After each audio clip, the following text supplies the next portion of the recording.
शिक्षण मंत्री दीपक केसरकर यांनी उद्धव ठाकरेंनी मंत्रिपदाच्या मोबदल्यात पैसे मागितल्याचा आरोप केलेला आहे। शिक्षण मंत्री दीपक केसरकर यांच्या या आरोपानं राजकीय वर्तुळात खळबळ उडालेली आहे। पाहूया हा रिपोर्ट।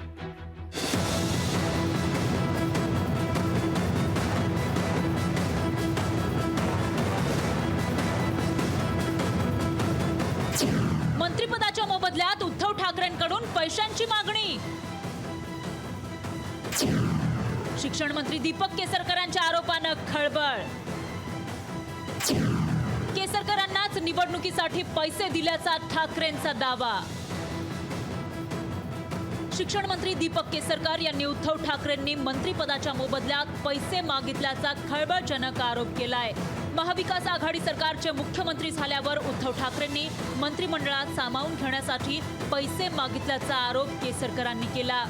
पैसे नसल्यानं मंत्रिपद मिळालं नसल्याचा दावाही त्यांनी केलाय।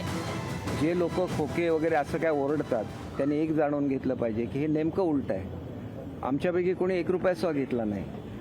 आम्हाला मंत्री करताना 1 रुपया सुद्धा शिंदे साहेबांनी घेतला नाही, परंतु पूर्वीच्या आमच्या नेत्यांनी मात्र पैसे मागितले होते। ही वस्तुस्थिती आहे।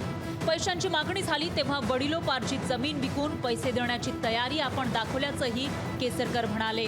एकनाथ शिंदेंनी कधीही पैसे मागितले नाही, पण उद्धव ठाकरेंनी पैशांची मागणी केल्याचा आरोप केसरकरांनी केलाय। तर आमच्या जागा असतात वाडवडिलांच्या, आमची 3ऱ्या पिढीची श्रीमंती आहेत। खपल्यानंतर आम्ही देऊ ना, चेकने देऊ।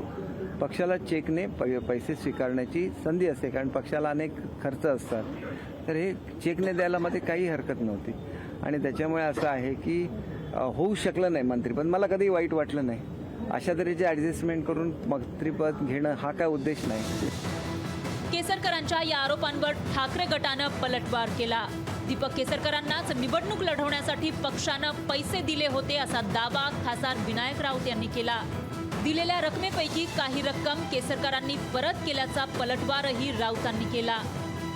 जनाची नाही मनाची लाज नसलेली माणसं आहेत। मी समोर उभा आहे। नशिबाने मी बरं आहे की मी आमदार व खासदार केंद्रातला मंत्री झालो। कब्बर चहाने पाजलाय मी मातोश्रीला। अशा लोकांना या सगळ्या मुख्य प्रवाहातून नगरसेवक, नगराध्यक्ष, महापौर, आमदार, खासदार, मंत्री केलं। असं जर करायचं असतं तर ते तटावर लावून बसले असते। दीपक केसरकरांनी केलेले आरोप गंभीर असल्याचं भाजपनं म्हटलंय। मला दीपकजी नेमकं काय म्हणाले माहीत नाही, पण ते जर असं म्हणाले असतील तर हा गंभीर मामला आहे आणि एका राजकीय पक्षामध्ये अशा पद्धतीची मागणी नेत्यांकडून होत असेल तर ते महाराष्ट्राच्या संस्कृतीला शोभणारं नाही। त्याबद्दलची विशेष माहिती पुढची केसरकरच देऊ शकते। उद्धव ठाकरेंनी कोकण दौऱ्यात दीपक केसरकर यांच्यावर तुफान टीका केली होती। त्या टीकेला उत्तर देण्यासाठीच केसरकरांनी हे आरोप केल्याचं सांगण्यात येतंय।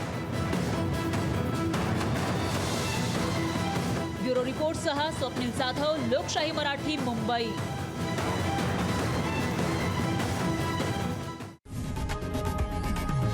लोकशाही मराठी ऐका, पहा, जागरूक रहा।